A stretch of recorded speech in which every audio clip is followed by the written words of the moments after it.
एक बार की बात है। रंजू और संजू नाम की दो बहनें एक गांव में अपने माता पिता के साथ रहती थी। दोनों जुड़वा बहनें थी, लेकिन रंजू दिखने में बहुत ही सुंदर और संजू दिखने में काली और बदसूरत थी। लेकिन उनके माता पिता उन दोनों से बहुत प्यार करते थे। उनके माता पिता उन दोनों में कभी भेदभाव नहीं करते थे, लेकिन बाहर के आस पड़ोस वाले संजू का बहुत मजाक उड़ाते थे। संजू पढ़ने में बहुत तेज थी और वहीं रंजू पढ़ने में संजू से पीछे थी। दोनों बहनें एक ही क्लास में पढ़ती थी। दोनों बहनों में बिल्कुल भी अपनापन नहीं था।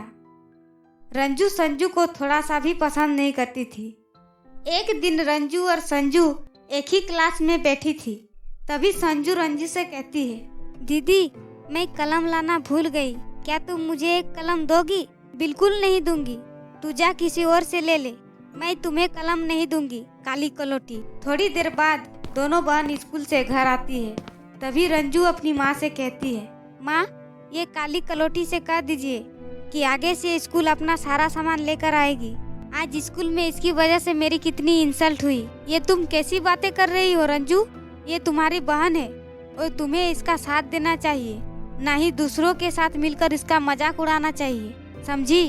वो तुम्हारी जुड़वा बहन है और आगे से मुझे उसके बारे में कुछ नहीं सुनाई देना चाहिए। रंजू अपनी माँ की ये सब बातें सुनकर गुस्से से वहाँ से चली जाती है।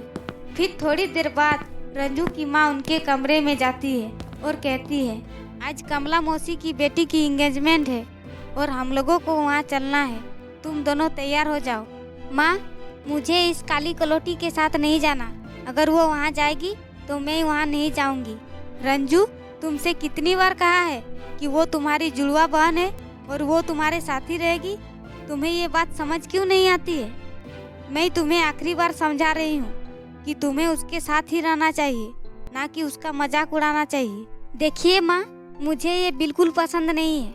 मेरी तो बदकिस्मती है कि ये मेरी बहन है, इसकी वजह से सब मेरा मजाक उड़ाते हैं। मेरा बस चले तो मैं इसको अपने आसपास भी ना भटकने दूं।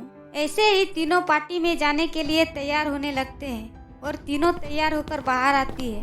तब उनके पिताजी भी ऑफिस से घर आ जाते हैं और वो भी तैयार हो जाते हैं। फिर सभी एंगेजमेंट में जाने के बाद देखते हैं कि वहाँ बहुत रौनक लगी हुई है।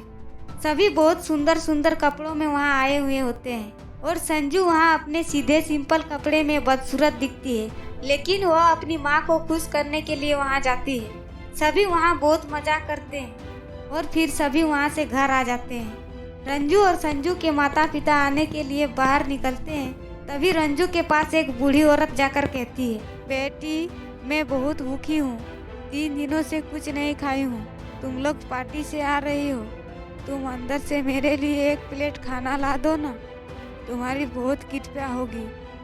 अरे तुम तो देखने में बहुत हट्टी कट्टी लग रही हो और भीख मांग रही हो, चल भाग यहाँ से।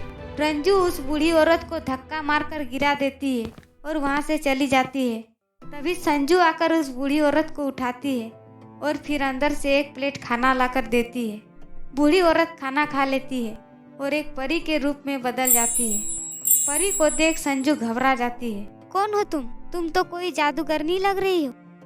नहीं बेटी, मैं एक परी हूँ, तुम डरो मत, मैं तुम्हारी परेशानी जानती हूँ। तुम बहुत नेक दिल की लड़की हो और तुम्हारी बहन एक बहुत बड़ी घमंडी लड़की है। उसकी तरफ से मैं आपसे माफ़ी मांगती हूँ। उसकी बातों को बुरा मत मानिए परी जी।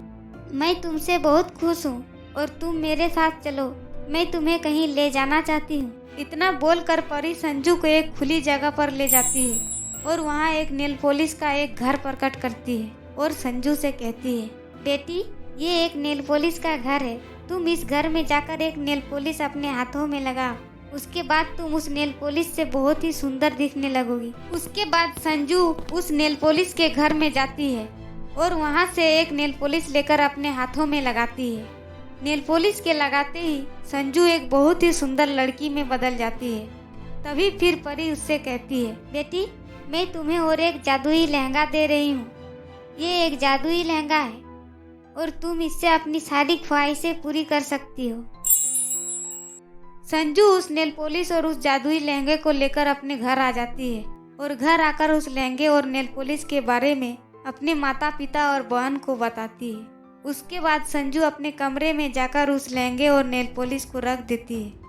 कुछ देर बाद रात हो जाती है और संजू अपने कमरे में सो जाती है। संजू के सोने के बाद रंजू उसके कमरे में उस लहंगे और नेल पॉलिश को चुराने जाती है।